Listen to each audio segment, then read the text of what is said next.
गुरुदेव और माँ गायत्री के चरणों में कोटि कोटि नमन करते हुए, गुरुदेव को साक्षी मानते हुए आज हम जानेंगे कि सिद्धि कैसे प्राप्त होती है। साधना के किन नियमों का पालन करने से सिद्धि प्राप्त होती है। अगर आपकी साधना सच्ची है तो सिद्धि सुनिश्चित है। साधना पथ पर चल रहे साधकों के मन में साधना में सफलता को लेकर अगणित शंकाएं, आशंकाएं जन्म लेती हैं। अक्सर हमें लगता है कि हमें साधना करते कितने वर्ष बीत गए पर अब तक हमें कोई ऊंची उपलब्धि हासिल ना हो सकी। हमने अपने जीवन में कई अनुष्ठान किए, तीर्थ यात्राएं की, शास्त्रों का स्वाध्याय किया, पर फिर भी हमें कोई यथोचित लाभ प्राप्त क्यों नहीं हुआ। हमने सद्गुरु से दीक्षा ली, फिर भी हमारी साधना सफल क्यों नहीं हो सकी। ये प्रश्न अक्सर हमारे मन में उठते रहते हैं।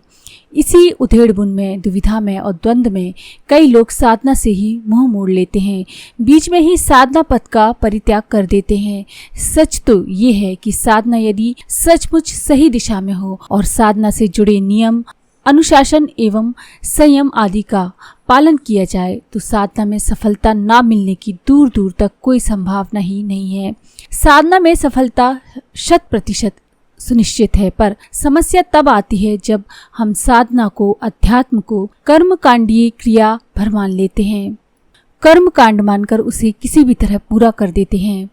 साधना के स्थूल पक्ष पर तो हमारा ध्यान होता है, माला, जप, हवन, पूजा आदि क्रियाएं हम करते तो हैं, पर उन क्रियाओं के वास्तविक दर्शन, तत्व दर्शन की हम अक्सर उपेक्षा ही करते हैं। परिणाम स्वरूप ये सारी क्रियाएं बौद्धिक क्रियाएं मात्र बनकर रह जाती हैं। इसी कारण हमारी भावनाएं इनसे अछूती ही रह जाती हैं।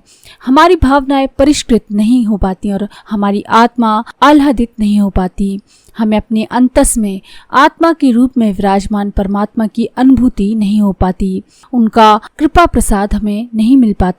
मिले भी तो कैसे, क्योंकि साधना में सफलता का सीधा अर्थ हम अक्सर यही मानते हैं कि हमारी भौतिक प्रगति और अधिक हुई या नहीं, हमारे धन, संपदा, यश, गौरव में वृद्धि हुई या नहीं। वास्तव में ये सारी चीजें कोई आध्यात्मिक उपलब्धि नहीं बल्कि भौतिक उपलब्धियां ही हैं। भौतिक संपदा तो भौतिक पुरुषार्थ मात्र से कोई भी पा सकता है, पर आध्यात्मिक संपदा ऐसी संपदा है जिसके समक्ष कुबेर की संपदा भी तुच्छ जान पड़ती है। ये संपदा आध्यात्मिक साधना से ही मिल पानी संभव है। इसे पाने का कोई शॉर्टकट मार्ग नहीं है।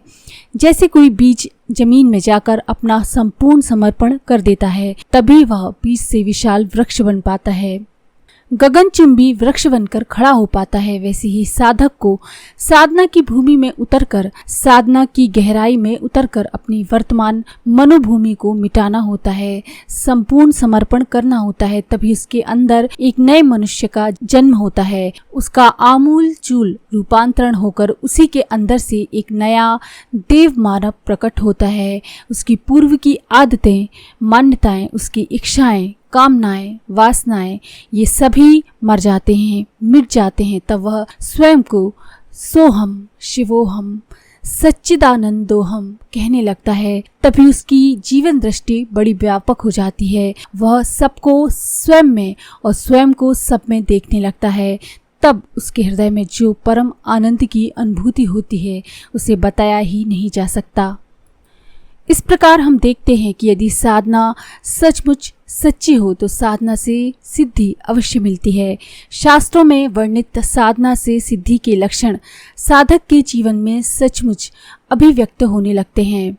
अतः हमारी साधना सफल नहीं होने का बस एक ही कारण है, और वह ये है कि हमने साधना के मर्म को समझा ही नहीं। हमने साधना के ज्ञान विज्ञान का सम्मान ही नहीं किया। इसलिए हम मन को विकारों से मुक्त नहीं करा पाए। हमने चित्त शुद्धि व मन को निर्मल बनाने की ओर कभी ध्यान ही नहीं दिया। हमने जीवन में संयम, सेवा, सदाचार आदि को कोई महत्व नहीं दिया। हमने तो बस अपने आराध्य को, अपने गुरु को, अपने भगवान को मनोकामना पूर्ति का एक यंत्र भर मान लिया और उन्हें मूर्तियों और मंदिरों तक ही सीमित समझते रह गए। इसलिए भगवान को पुष्प, अक्षत, नैवेद्य आदि भेंट चढ़ाने भर को ही हम साधना मानते हैं। मंदिरों में जाकर भगवान के समक्ष रोते गिड़गिड़ाते रहते हैं, एक लंबा चौड़ा मांग पत्र प्रस्तुत करते रहे और पूजन सामग्री चढ़ाकर भगवान को अपनी मनोकामना पूर्ति हेतु बहलाने, फुसलाने व रिझाने में लगे रहे। मनोकामना नहीं पूरी होने पर धर्म अध्यात्म को कोसते रहे, अपने आराध्य गुरु व भगवान को कोसते रहे, पर हमने कभी इस ओर ध्यान ही नहीं दिया कि वास्तव में हमारे गुरु, हमारे आराध्य, हमारे भगवान हमसे क्या चाहते हैं, वे हमें क्या बनाना चाहते हैं। देव दुर्लभ मानव जीवन देकर तो भगवान ने हमें स्वतः ही सब कुछ दे दिया है। आत्मा के रूप में परमपिता परमेश्वर हमारे अंतस में स्वयं विराजमान रहे हैं। हमें तो जप तप योग की अग्नि में स्वयं को तपाकर बीज से वृक्ष बनना है, मानव से माधव बनना है, नर से नारायण बनना है, पर इस ओर हमने ध्यान ही कहाँ दिया।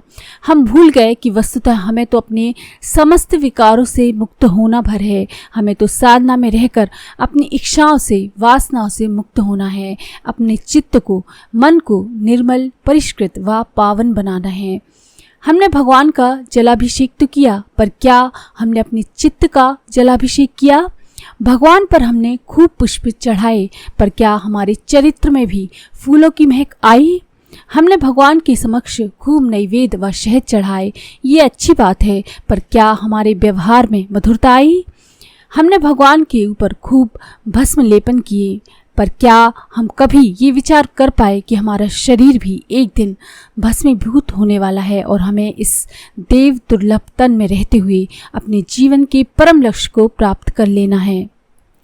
हमने खूब यज्ञ किए, खूब आहुतियाँ दी, देना भी चाहिए, पर क्या अपने समय, श्रम, प्रतिभा व धन आदि की आहुतियाँ देकर इस विश्व ब्रह्मांड के रूप में अभिव्यक्त परमेश्वर की सचमुच पूजा की?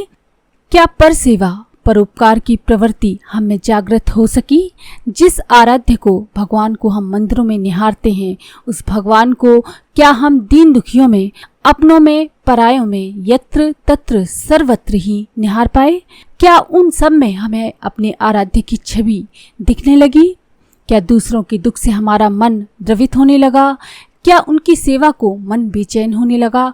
क्या उन्हें देखकर आंखों में आंसू और हृदय में भाव संवेदनाएं उमड़ने घुमड़ने लगी?